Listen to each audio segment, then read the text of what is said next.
Buenos días a todos, soy Jesús Alvira, ya creo que a estas alturas nos conocemos, soy uno de los profesores del Centro de Estudios Máster D y durante este mes de febrero vamos a hacer dos trilogías, la primera dedicada al acto administrativo, que empezamos hoy, seguirá mañana con mi compañera Leticia Soria y cerraremos esta trilogía sobre el acto administrativo el viernes con mi compañera Susana Laín, otra de las profesoras, y luego a finales de febrero, os avisaremos de ello, vamos a hacer lo mismo con el procedimiento administrativo. Podemos decir ahora, ya en serio, que empezamos con el derecho administrativo.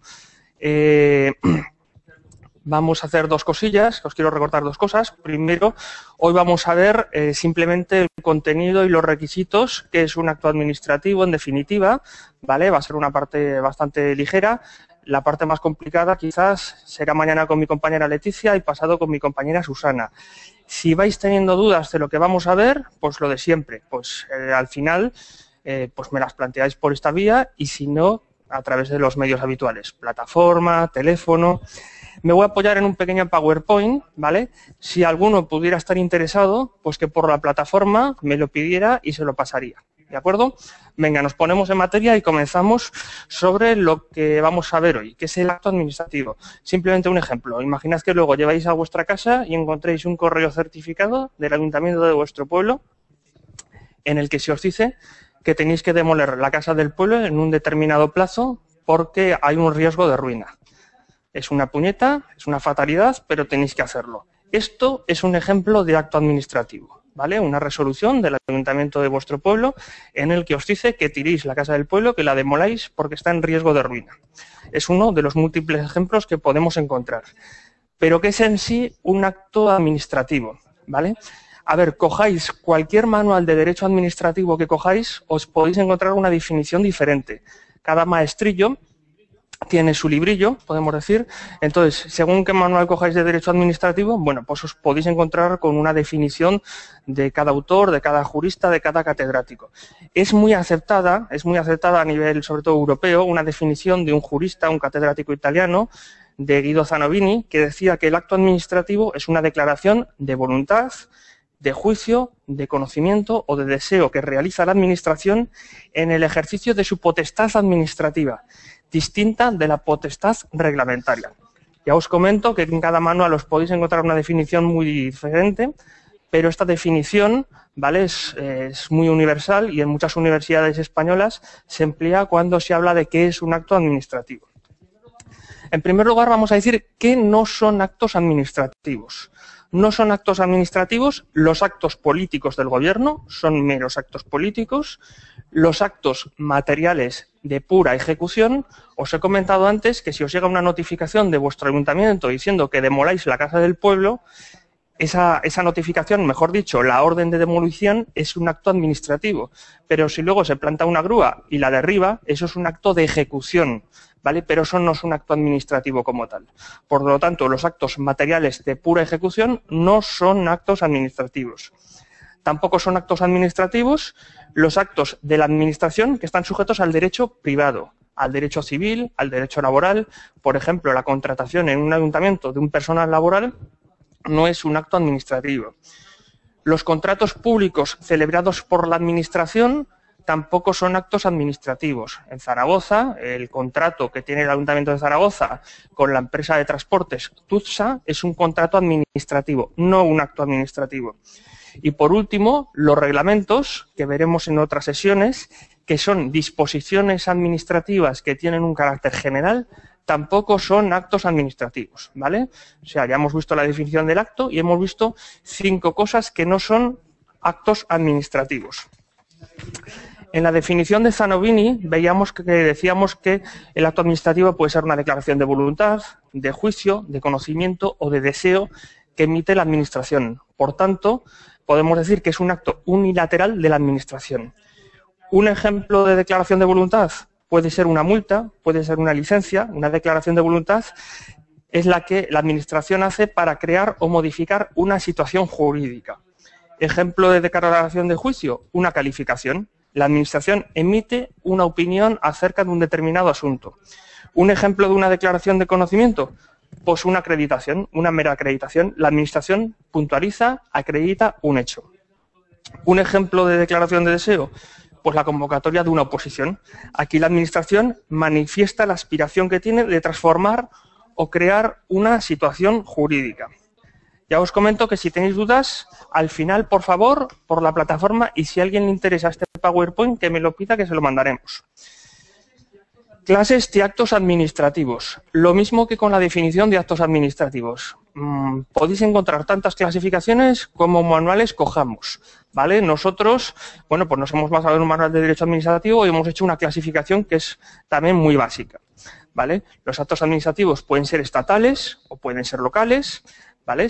O autonómicos, según el órgano que dicte el acto. Pueden ser simples o compuestos, dependiendo de si solo hay un órgano con competencia para resolverlos o si la competencia es mixta, es de varios órganos. Hay actos discrecionales, hay actos reglados, por esto preguntáis mucho. Los actos discrecionales no están sometidos a ningún control legal. Los actos reglados sí que se basan directamente en el acatamiento de una ley. Los actos pueden ser positivos si consisten en hacer o negativos en omitir, ¿vale?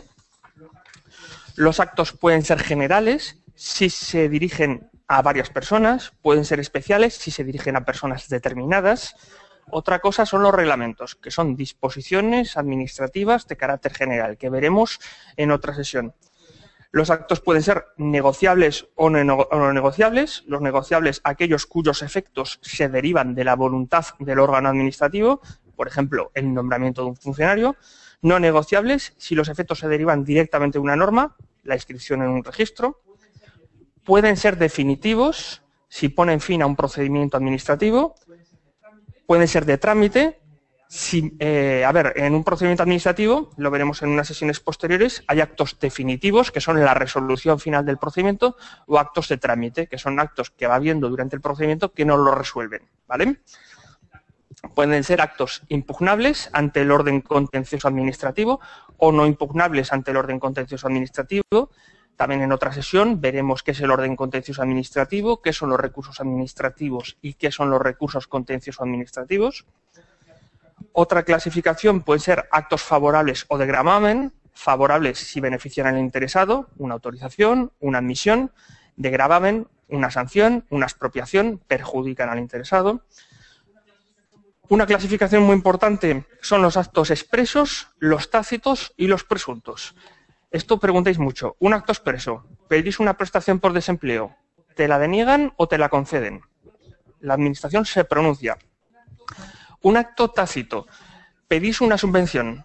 La Administración no resuelve, pero en vuestra cuenta corriente os encontráis de la noche a la mañana pues 3.000 euros en concepto de subvención. Aquí la Administración no lo ha resuelto, pero tácitamente os lo ha concedido, porque os ha ingresado el dinero en cuenta. Acto presunto. Esto lo vais a ver con mis compañeras mañana y pasado mañana. El silencio administrativo. ¿Qué pasa si la Administración no resuelve en el plazo que tiene establecido para ello?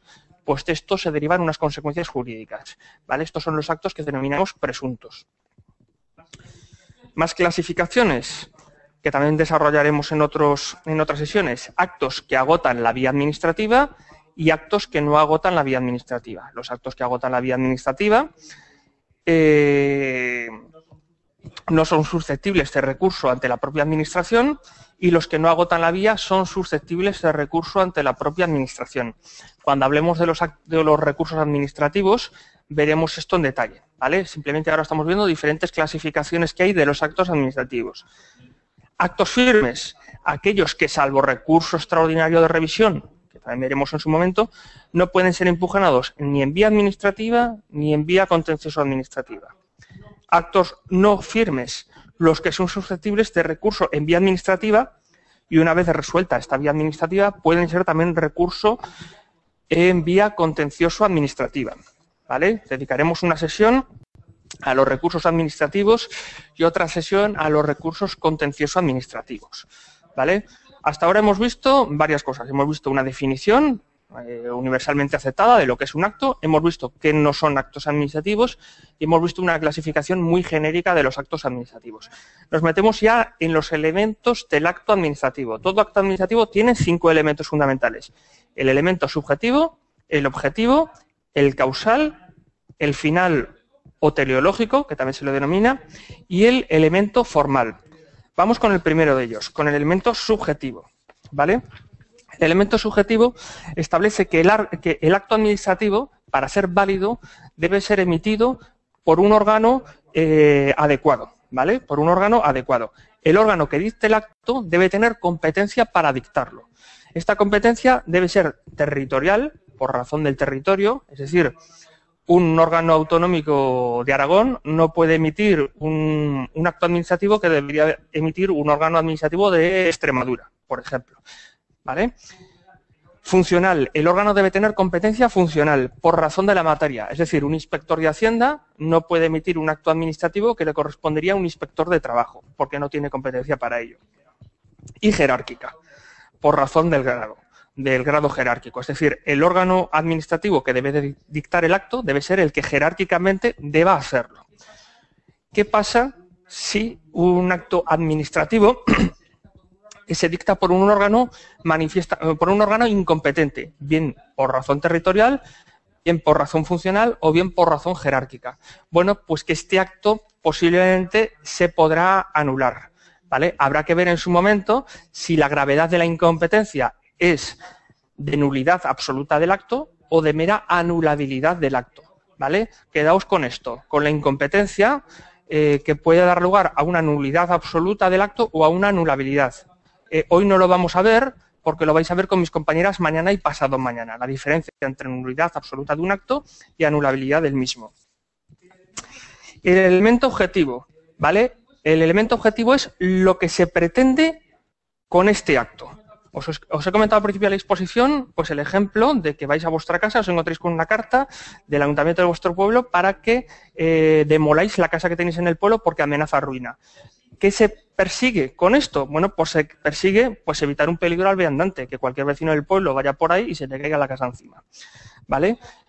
Todo acto administrativo debe ser posible, debe ser lícito y debe ser determinable y, por tanto, adecuado al fin que persigue el acto administrativo. Hemos visto dos elementos, el subjetivo, el objetivo. Vamos con el elemento causal. El causal es la causa, ¿vale? El porqué de dictar ese acto administrativo.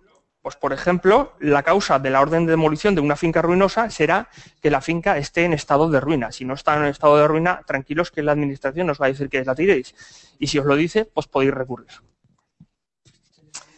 El elemento final o teleológico, la administración, esto es básico también. La administración, siempre que dicta un acto, ¿vale?, se somete a una regla básica: perseguir el interés público. ¿Por qué? Porque si no persigue el interés público, ahí hay otras cosas. Ahí hay una desviación de poder. Y esto puede ser objeto de anulabilidad o de nulidad de pleno derecho, de nulidad absoluta. Por último, el elemento formal. Todo acto administrativo se deriva de un procedimiento administrativo previo. Esto ya os comento que a finales de mes vais a ver unas sesiones, ¿vale?, sobre el procedimiento administrativo. Es decir, vosotros vais al INEM y pedís una prestación por desempleo. Desde el momento que la pedís, se abre un procedimiento administrativo. Hay un órgano que os va a pedir una serie de papeles, se realizan una serie de trámites, se ve si se cumple con la legalidad y se acaba con una resolución, donde se concede o se deniega la prestación por desempleo. La concesión o denegación es el acto administrativo, pero el procedimiento es un procedimiento administrativo. Ya os comento que vamos a ver unas sesiones a finales de mes dedicadas a ello. Podemos definir, por tanto, el elemento formal como el cauce jurídico por el que discurre el acto hasta ser dictado, es decir, el conjunto de formalidades, el conjunto de trámites a través de los cuales se configura la voluntad administrativa. Y ya vamos a acabar por hoy hablando de los requisitos de los actos administrativos, ¿vale? Se resume así con esto un poquito lo que hemos visto anteriormente. Los actos administrativos dictados por las administraciones públicas, ya bien sea de oficio, es decir, de motu propio por la propia administración, o bien a instancia de los particulares, por ejemplo, si nosotros pedimos una prestación por desempleo, se abre un procedimiento administrativo a instancia nuestra, ¿vale? Si la administración nos sanciona, pues es un procedimiento de oficio, parte de la administración. Entonces, los actos administrativos dictados por las administraciones de oficio o instancia de los particulares se producirán por el órgano competente ajustándose al procedimiento establecido, lo que hemos visto antes. Es decir, todo acto administrativo debe ser dictado por el órgano competente, recordad lo de la materia, lo del territorio, y siguiendo el procedimiento administrativo. En algunas ocasiones, la ley exige que los actos sean motivados, con una breve referencia a los hechos y fundamentos de derecho establecidos en el artículo 54. Esto nos lo preguntáis mucho. ¿Qué es un acto motivado? Un acto motivado es un acto administrativo en el cual la administración detalla los motivos por los que llega a tomar esa decisión, ¿vale? La administración hace una resolución donde establece los hechos y los fundamentos de derecho. En una prestación por desempleo, hechos, pues los que tú aportas. Fundamentos de derecho, bueno, pues que si lo que tú aportas está recogido en la Ley General de la Seguridad Social y cumple los requisitos, se te concederá la prestación por desempleo. O sea, esto que os quede muy claro. ¿Qué es eso de un acto motivado? Que ya os digo que lo preguntáis mucho. Un acto motivado es simplemente un acto en el que la administración establece los motivos por los que llega a tomar esa resolución, esa decisión, por los que emite ese acto administrativo. La Ley 3092 nos marca obligatoriamente que hay una serie de actos administrativos que siempre tienen que ser motivados. También esto nos lo preguntáis mucho. Entonces ahora, para acabar, vamos a ver cuáles son estos actos y qué significa cada uno de ellos. Ya os comento que esto es motivo de muchas de vuestras consultas, de vuestras llamadas, de vuestros mensajes por la plataforma, que no entendéis este artículo 54. Vamos a ir uno por uno de los supuestos y acabamos la sesión por hoy, ¿de acuerdo? Venga. Marca el artículo 54 que son motivados, recordad lo que acabamos de ver, con sucinta, o sea, de una manera resumida, referencia de hechos y fundamentos de derecho, los actos que limiten derechos subjetivos e intereses legítimos. ¿Cuáles son estos? Los actos de gravamen, ¿vale? Si un acto te limita un derecho subjetivo, te limita un interés legítimo, por ejemplo, pues entonces la administración debe decir por qué emite ese acto. Los que resuelvan procedimientos de revisión de oficio de disposiciones o actos administrativos, los recursos administrativos, las reclamaciones previas a la vía judicial y los procedimientos de arbitraje. Esto también lo veremos en otras sesiones, pero que sepáis que todos estos actos, la resolución de un recurso administrativo, un procedimiento de arbitraje, las resoluciones de estos recursos siempre tienen que ser motivadas. Los que se separen del criterio seguido en actuaciones precedentes o del dictamen de órganos consultivos. Es decir, si la administración siempre resuelve de una manera y en un determinado caso resuelve de otra, como se separa del criterio seguido antes, pues tiene que motivar el por qué ahora se está separando. El dictamen de órganos consultivos. Si la administración pide un dictamen, un informe, por ejemplo, al Consejo de Estado, que es un órgano consultivo, el Consejo de Estado da un informe, da un dictamen y luego la administración coge y se separa de lo que le ha dicho el Consejo de Estado, pues tendrá que decir cuáles son los motivos por los cuales se está separando de lo que marca el Consejo de Estado. Los acuerdos de suspensión de actos, cualquiera que sea el motivo de estos, así como la adopción de las medidas provisionales en los artículos 72 y 136 de esta ley. No nos detenemos mucho. Simplemente que si hay un acto administrativo contra el que tú recurres y solicitas que de momento, hasta que haya una resolución del recurso, se suspenda ese acto administrativo, pues la administración, si te concede esa suspensión, tendrá que decir los motivos por los que te la concede. Los acuerdos de aplicación de la tramitación de urgencia o de ampliación de plazos. Si en un procedimiento se amplían plazos de manera extraordinaria o si en un procedimiento administrativo hay previsto también un trámite o un procedimiento de urgencia y la administración lo aplica, pues habrá que ver por qué, tendrá que motivar por qué utiliza este procedimiento de urgencia. Los que se dicten en el ejercicio de potestades discrecionales, así como los que deban serlo en virtud de disposición legal o reglamentaria expresa. Es decir, siempre que la administración utilice una potestad discrecional, cuando dicte un acto, debe motivarlo. Al igual que siempre que una ley o un reglamento marque que determinados actos deban ser motivados, pues así se tendrá que hacer. No hay más vuelta de hoja, sota, caballo, rey. Por último, la motivación de los actos que pongan fin a los procedimientos selectivos y de concurrencia competitiva, un alto en el camino. Muchas veces nos preguntáis, ¿qué es esto de un procedimiento selectivo o de un procedimiento de concurrencia competitiva? Una oposición. En una oposición si os está seleccionando, en una oposición se os está seleccionando y hay una concurrencia competitiva. Hay varios candidatos que concurren a un puesto o a varios puestos de trabajo, ¿vale? Siempre que oigáis hablar de procedimientos selectivos y de concurrencia competitiva, pensad, por ejemplo, en una oposición o en un contrato administrativo, donde la administración, pues para gestionar el bar de la piscina pública, pues saca un anuncio y hay varias empresas, varios empresarios que compiten por llevar el bar de esa piscina pública. Bueno, pues que sepáis que la motivación de los actos que pongan fin a los procedimientos selectivos y de concurrencia competitiva se realizará de forma a lo que dispongan las reglas, las normas que regulen las propias convocatorias, debiendo en todo caso quedar acreditados en el procedimiento los fundamentos de la resolución que se adopte. ¿Vale?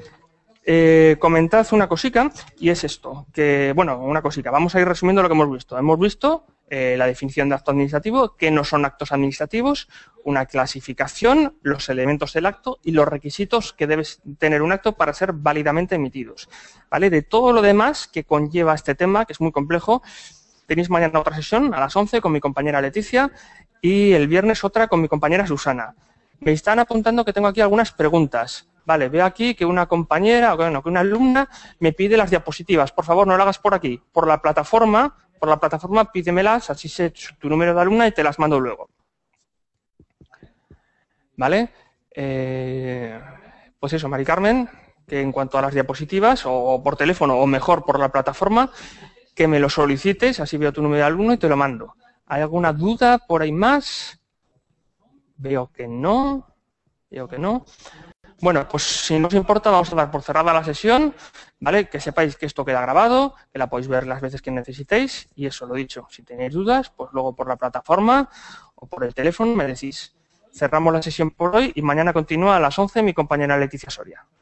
Venga, un saludo, que vaya bien el día.